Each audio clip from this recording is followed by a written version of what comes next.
Hoy exploramos dos gigantes que superan en peligrosidad al temido Goliat de la historia bíblica. Goliat, el feroz guerrero filisteo, ha sido durante siglos un símbolo de los desafíos abrumadores y aparentemente invencibles que enfrentamos en nuestra vida. Sin embargo, más allá de este coloso físico, la Biblia nos revela dos gigantes más. En este video descubriremos cómo estos gigantes no solo desafiaron la fe de Israel, sino que también veremos cómo enfrentaron a los israelitas y qué podemos aprender de sus tácticas para aplicar en nuestras propias batallas espirituales. Prepárense para una inmersión profunda en las Escrituras y una reflexión sobre los verdaderos enemigos que pueden amenazar nuestra fe y nuestro caminar con Dios. ¿Alguna vez te has imaginado enfrentarte a un guerrero de casi 3 metros de altura, cubierto de armadura de pies a cabeza? ¿Y si te dijera que no hubo uno, sino dos gigantes así en la Biblia, tan temibles que hacían temblar de miedo a ejércitos enteros? Prepárate para un viaje épico a través de las páginas sagradas, donde descubriremos cómo Dios usó a los más improbables para derrotar a lo aparentemente invencible. Nuestra travesía comienza en el desierto, donde los israelitas, recién liberados de la esclavitud en Egipto, se enfrentaron a su primer gigante, Og, el rey de Basán. Imagina la escena: un pueblo que había pasado generaciones en cautiverio, ahora frente a un rey cuya cama medía más de 4 metros de largo. La Biblia nos ofrece detalles fascinantes sobre Og en Deuteronomio 3:1. Pues solamente Og, rey de Basán, había quedado de los refaítas. Su cama, una cama de hierro, no está en Rabá de los hijos de Amón. 9 codos es su longitud y 4 codos su anchura, según el codo de un hombre. Este versículo no solo nos da una idea del tamaño imponente de Og, sino que también nos muestra cómo su fama se expande, hasta el punto de que su cama fue preservada como una reliquia. Og no solo era colosal en estatura, sino también en poder. Gobernaba sobre 60 ciudades fortificadas, cada una protegida por altos muros, puertas y cerrojos. Deuteronomio 3:5. Imaginen el terror que debían haber sentido los israelitas al enfrentarse a tal adversario. ¿Cómo podría un pueblo sin experiencia militar esperar derrotar a un gigante que comandaba un reino tan vasto y fortificado? Pero aquí se encuentra la primera lección poderosa que podemos extraer. El tamaño de nuestro desafío no importa cuando Dios está de nuestro lado. El Señor dijo a Moisés en Números 21:34, «No le temas, porque en tu mano he entregado a él, a todo su pueblo y su tierra». Esta promesa debía sonar casi increíble para los israelitas, pero Dios estaba a punto de demostrar que su palabra siempre se cumple. Es interesante notar que esta no fue la primera vez que Dios dio tal garantía a su pueblo. Antes de la batalla contra Og, los israelitas ya habían enfrentado y derrotado a Sehón, rey de los amorreos, con una promesa similar de parte de Dios. Esa experiencia anterior debería haber fortalecido su fe, pero enfrentar a un gigante como Og seguía siendo una prueba formidable. La repetición de la promesa de Dios en este momento crítico nos recuerda que Él es paciente con nuestras dudas y miedos, siempre dispuesto a reafirmar su poder y presencia. La batalla que siguió fue nada menos que espectacular. A pesar de toda la fuerza y las defensas de Og, los israelitas, liderados por Moisés y fortalecidos por la promesa de Dios, lograron una victoria aplastante. Deuteronomio 3:3-7 nos ofrece una descripción vívida del resultado. Así el Señor nuestro Dios entregó también en nuestra mano a Og, rey de Basán, ya todo su pueblo, y los derrotamos hasta no dejarles sobreviviente. En aquel tiempo tomamos todas sus ciudades. No hubo ciudad que no miramos, 60 ciudades, toda la región de Argob, el reino de Og en Basán. Las destruimos completamente, como hicimos con Sehón, rey de Hesbón, destruyendo completamente todas las ciudades, hombres, mujeres y niños. Pero todo el ganado y el botín de las ciudades lo tomamos para nosotros como presa. Esta detallada no solo sirve como una descripción histórica, sino como un testimonio de la victoria completa que Dios concedió a su pueblo. La mención específica de las 60 ciudades fortificadas subraya la magnitud del triunfo, demostrando que ninguna defensa humana, por más imponente que sea, puede resistir el poder de Dios cuando Él actúa a favor de su pueblo. Esta victoria no fue solo un éxito militar, sino un testimonio viviente del poder divino y de su fidelidad a las promesas. Imaginen el impacto que esto tuvo en la fe y el valor de los israelitas, un pueblo que, no mucho tiempo antes, temía regresar a Egipto ante las adversidades. Ahora había derrotado a uno de los reyes más temidos de la región. La conquista de Basán se convirtió en un hito en la historia de Israel, frecuentemente registrado en los Salmos y otros pasajes como un ejemplo del poder liberador de Dios. Por ejemplo, el Salmo 135 declara: hirió a muchas naciones y mató a reyes poderosos. A Sehón, rey de los amorreos, y a Og, rey de Basán, y a todos los reinos de Canaán. Y dio la tierra de ellos en herencia a Israel, su pueblo. Esta memoria serviría como un faro de esperanza y confianza para las generaciones futuras, recordándoles que con Dios ningún obstáculo es insuperable. La victoria sobre Og no solo eliminó una amenaza inmediata, sino que también preparó el camino para la conquista de la tierra prometida. Basán era una región fértil y estratégicamente importante, ubicada al este del río Jordán. Su conquista proporcionó a los israelitas una base sólida para las futuras campañas al oeste del Jordán. Además, la derrota de un rey tan poderoso y temido como Og debió haber enviado ondas de choque a través de Canaán, sembrando el miedo en los corazones de los otros pueblos que los israelitas enfrentarían. Vemos evidencia de esto en Josué 2:10, donde Rahab, la prostituta de Jericó, dice a los espías israelitas: «Porque hemos oído cómo el Señor secó las aguas del Mar Rojo delante de vosotros cuando salisteis de Egipto, y lo que hicisteis a los 2 reyes de los amorreos que estaban al otro lado del Jordán, a Sehón y a Og, a los cuales destruisteis completamente». Este pasaje muestra cómo la fama de las victorias de Israel, incluida la derrota de Og, se expande, cumpliendo la promesa de Dios de poner el temor de Israel sobre los pueblos. Deuteronomio 2:25. Pero la historia no termina aquí. Siglos después, los israelitas se enfrentarían a otro gigante, quizás aún más intimidante que Og. Su nombre era Goliat, y surgió como el campeón de los filisteos, los archienemigos de Israel en la época del rey Saúl. El escenario de esta nueva batalla no podría ser más diferente. En lugar del desierto y las ciudades fortificadas de Basán, ahora tenemos el valle de Elá, una zona fértil en la región montañosa de Judá. El contexto político y militar también había cambiado. Israel ya no era un pueblo nómada recién salido de Egipto, sino una nación establecida con su propio rey. Sin embargo, a pesar de todos estos cambios, todavía enfrentaban el desafío de confiar en Dios ante un enemigo aparentemente invencible. Goliat era un espectáculo impresionante.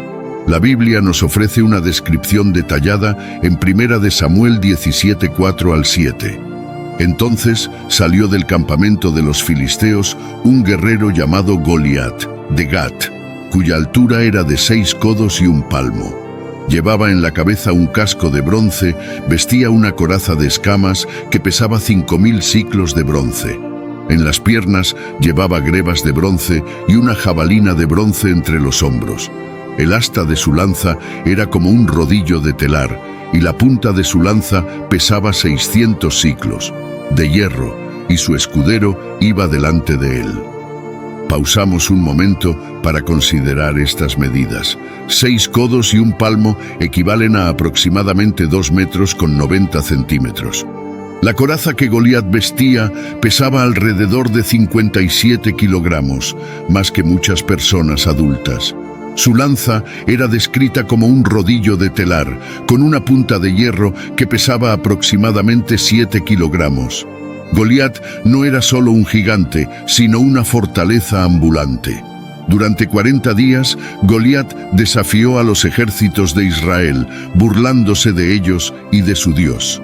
En 1 de Samuel 17, 8 al 10 se registran sus palabras desafiantes. ¿Por qué habéis salido a formar línea de batalla? ¿No soy yo filisteo y vosotros siervos de Saúl? Escoged de entre vosotros un hombre que baje a mí. Si él puedes luchar conmigo y matarme, seremos tus siervos. Pero si yo lo venzo y lo mato, entonces seréis nuestros siervos y nos serviréis. Hoy desafiaremos a las tropas de Israel. Dadme un hombre para que luchemos juntos. Imagina el efecto devastador que esto tuvo en la moral de las tropas israelitas. Cada mañana y tarde, durante más de un mes, se les recordaba su aparente inferioridad ante este coloso filisteo. El miedo se propagaba como una plaga por todo el campamento. La situación era tan grave que 1 de Samuel 17:11 nos dice: oyendo Saúl y todo Israel estas palabras del filisteo, se turbaron y tuvieron gran miedo. Es en este escenario de desesperación donde entra en escena un héroe improbable, David, un joven pastor. La introducción de David en la narrativa se hace de manera aparentemente casual. No estaba en el campo de batalla, sino en casa, cuidando las ovejas de su padre. Fue solo cuando su padre lo envió a llevar suministros a sus hermanos en el ejército que David se encontró con la situación.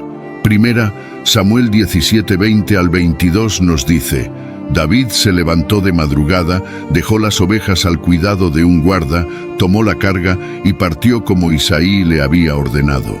Llegó al campamento cuando el ejército salía en orden de batalla y daba gritos de guerra a Israel, y los filisteos se pusieron en orden, fila contra fila.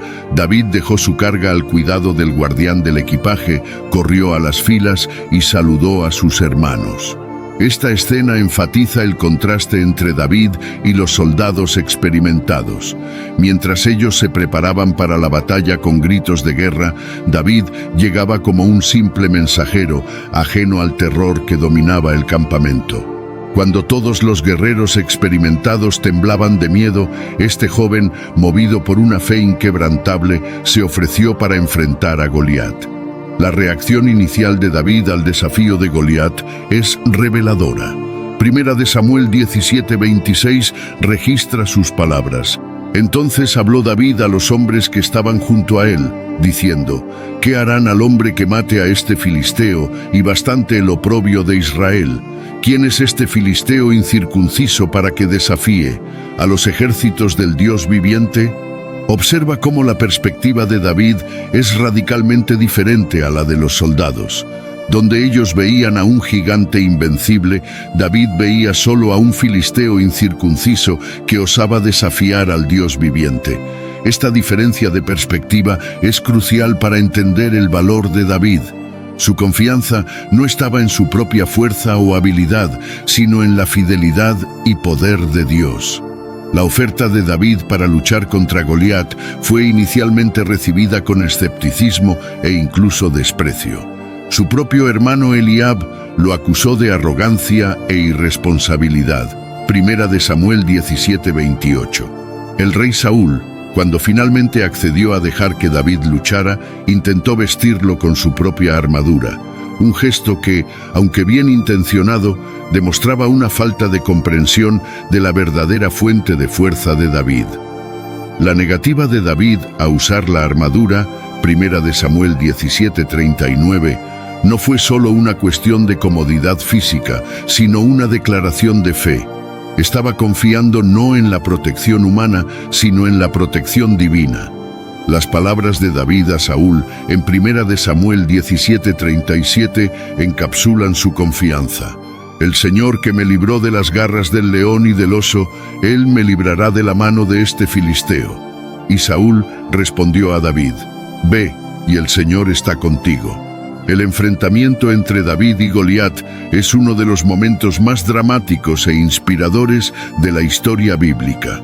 Las palabras de David al acercarse a Goliat resuenan a lo largo de los siglos. Tú vienes contra mí con espada, lanza y jabalina, pero yo vengo contra ti en el nombre del Señor de los ejércitos, el Dios de los ejércitos de Israel, a quien ha desafiado. Hoy el Señor te entregará en mis manos, y yo te venceré, te cortaré la cabeza, y daré hoy los cadáveres del campamento filisteo a las aves del cielo y a las bestias de la tierra, para que toda la tierra sepa que hay Dios en Israel. Primera de Samuel 17, 45-46. Esta declaración no solo es una muestra de valentía, sino también una afirmación de fe. David comprendió que esta batalla no era simplemente entre él y Goliat, sino una oportunidad para que Dios demostrara su poder a todas las naciones. Lo que siguió fue uno de los momentos más inesperados y decisivos en la historia de Israel. Armado únicamente con una honda y 5 piedras lisas, David enfrentó al gigante. Primera de Samuel 17, 49-50 describe el desenlace. David metió la mano en su bolsa, tomó de allí una piedra y la lanzó con la honda, hiriendo al filisteo en la frente. La piedra se le clavó en la frente y cayó rostro en tierra. Así prevaleció David sobre el filisteo. Con una honda y una piedra lo hirió y mató, sin tener espada en la mano. Este momento no solo determina el resultado de la batalla, sino que demuestra de manera dramática que la verdadera fuerza no reside en el tamaño físico ni en el armamento, sino en la fe y la confianza en Dios. La caída de Goliat, con una única piedra certera, no fue solo un golpe de suerte, sino una manifestación tangible del poder de Dios actuando a través de un siervo fiel. La victoria de David sobre Goliat no solo fue un triunfo personal, sino un giro decisivo en la historia de Israel. Marcó el inicio del ascenso de David como líder y futuro rey, y sirvió como un poderoso testimonio del poder de Dios para realizar lo imposible a través de aquellos que confió en él. El impacto inmediato de esta victoria se relata en Primera de Samuel 17, 51-53. Entonces corrió David, se paró sobre el filisteo, tomó su espada, la sacó de su vaina y lo mató cortándole la cabeza. Al ver los filisteos que su campeón estaba muerto, huyeron. Entonces los hombres de Israel y de Judá se levantaron, gritaron y persiguieron a los filisteos hasta la entrada del valle y hasta las puertas de Ecrón. Los heridos de los filisteos cayeron por el camino de Sarayim hasta Gat y Ecrón. La derrota de Goliat no solo eliminó la amenaza inmediata, sino que también inspiró a todo el ejército de Israel a perseguir y derrotar a los filisteos, transformando lo que podría haber sido una derrota humillante en una victoria aplastante. Estas dos historias, separadas por siglos, comparten temas profundos que resuenan hasta hoy. Ambas nos muestran que los gigantes en nuestras vidas, ya sean desafíos, miedos o adversarios, pueden parecer insuperables a primera vista. Pero cuando confiamos en Dios y actuamos con fe, descubrimos que ningún obstáculo es demasiado grande. La victoria de Israel sobre Og y la de David sobre Goliat no fueron el resultado de superioridad militar o estrategias brillantes, sino de una confianza inquebrantable en el poder y la fidelidad de Dios. Esto nos recuerda que, en nuestras propias batallas, la clave para la victoria no está en nuestra fuerza o recursos, sino en nuestra disposición para confiar y obedecer a Dios, incluso cuando las circunstancias parecen imposibles. Og y Goliat representan más que solo enemigos físicos, simbolizan todo lo que nos intimida, nos hace dudar y temer, ya sean problemas de salud, dificultades financieras, relaciones conflictivas o batallas internas. Sin embargo, el principio permanece constante. Con Dios podemos enfrentar y superar hasta los desafíos más aterradores. Así como los israelitas enfrentaron a Og y David dio el valiente paso de enfrentarse a Goliat, somos llamados a actuar en fe frente a nuestros propios gigantes. La promesa de Dios en Isaías 40:10 resuena a través de estas historias y nos llega hoy. No temas, porque yo estoy contigo, no te desalientes, porque yo soy tu Dios. Te fortaleceré, ciertamente te ayudaré, sí, te sostendré con mi diestra justa. La lección de Moisés al guiar a los israelitas contra Og nos enseña sobre la importancia de un liderazgo fundamentado en la fe, incluso frente a un enemigo aparentemente invencible.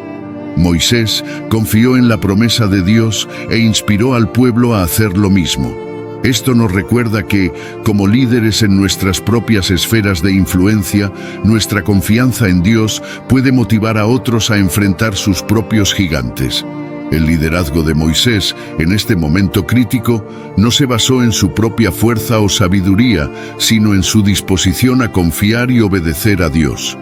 De igual manera, estamos llamados a liderar no por dominio o fuerza, sino por fe y ejemplo, confiando en que Dios puede hacer lo imposible a través de nosotros.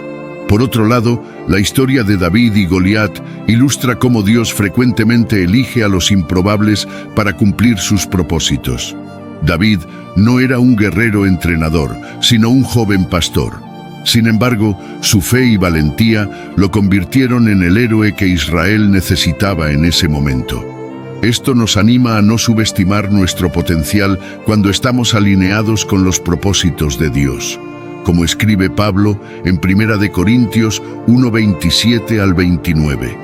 Pero Dios escogió lo necio del mundo para avergonzar a los sabios, y escogió lo débil del mundo para avergonzar a lo fuerte. Dios escogió lo vil del mundo y lo despreciado, lo que no es, para anular lo que es, para que nadie se jacte delante de él. Esta verdad nos recuerda que Dios puede usar a cualquiera de nosotros, independientemente de nuestras limitaciones aparentes, para realizar sus propósitos y traer gloria a su nombre. Ambas historias también destacan la importancia de confiar en los recursos de Dios, no en los nuestros. Los israelitas no tenían ninguna posibilidad contra Og, confiando únicamente en sus propias fuerzas, así como David no podría haber derrotado a Goliat con armas convencionales. Fue la confianza en el poder de Dios la que marcó la diferencia. Esto nos desafía a reconsiderar cómo abordamos nuestros propios desafíos. ¿Estamos confiando en nuestras habilidades o en la fuerza infinita de Dios?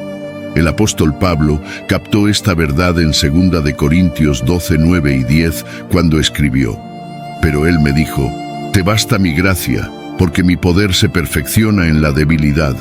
Por tanto, me gloriaré aún más gustosamente en mis debilidades, para que el poder de Cristo repose sobre mí. Por eso, por amor a Cristo, me deleito en las debilidades, en insultos, en necesidades, en persecuciones, en angustias. Soy débil, entonces soy fuerte». Finalmente, estas narrativas nos enseñan sobre la naturaleza del verdadero coraje. El coraje no es la ausencia de miedo, sino la voluntad de actuar a pesar de él. Tanto Moisés como David seguramente sintieron miedo ante sus respectivos gigantes, pero eligieron actuar basados en su fe, no en sus temores. Esto nos anima a enfrentar nuestros propios miedos, sabiendo que Dios está con nosotros, como nos recuerda Josué 1:9. ¿No te lo he ordenado? Sé fuerte y valiente, no te asustes ni te desanimes, porque el Señor tu Dios estará contigo donde quiera que vayas. Estas historias nos inspiran a cultivar un coraje basado no en nuestra propia fuerza, sino en la certeza de la presencia y el poder de Dios en nuestras vidas, y nos llaman a dar pasos de fe, confiando en que, así como Dios estuvo con Moisés y David, Él también está con nosotros, listo para capacitarnos a enfrentar cualquier desafío que encontremos en nuestro camino. Si este contenido fue valioso para ti, te pido que me apoyes con tu suscripción para que no te pierdas ninguno de nuestros próximos vídeos. Juntos podemos iluminar más mentes y expandir nuestro entendimiento. Compartan con quienes crean que estas historias les pueda gustar e interesar. Regálanos un like y dejen su opinión en los comentarios. No te pierdas nuestro video, el Nuevo Testamento de la Biblia como nunca antes lo habías visto. Gracias por acompañarnos y que Dios los bendiga.